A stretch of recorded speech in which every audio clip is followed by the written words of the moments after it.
I'm Mark Weiss. Welcome to Wisdom Applied.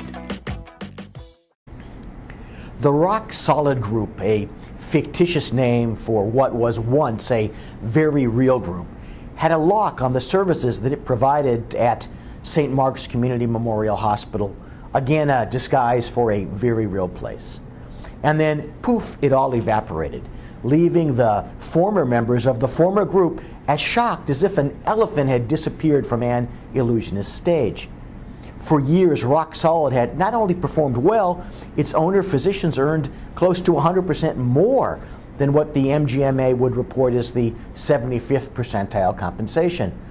But what they didn't do when they were riding high, because they were blinded by riding high, was to expand their business significantly beyond their relationship with St. Mark's. They misunderstood the risky place that they were in.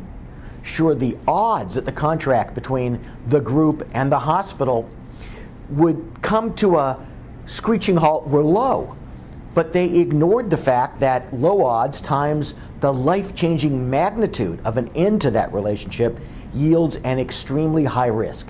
Later, of course, that lesson was made all too clear to them.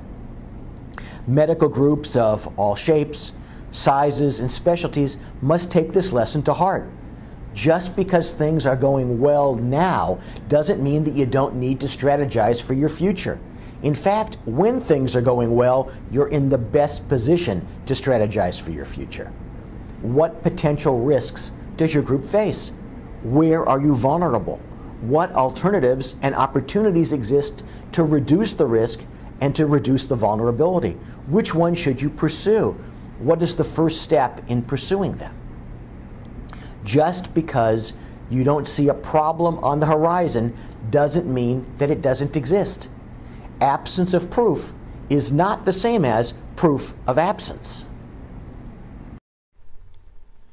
For complimentary resources, including articles and our monthly newsletter, The Advisory E-Alert, visit advisorylawgroup.com.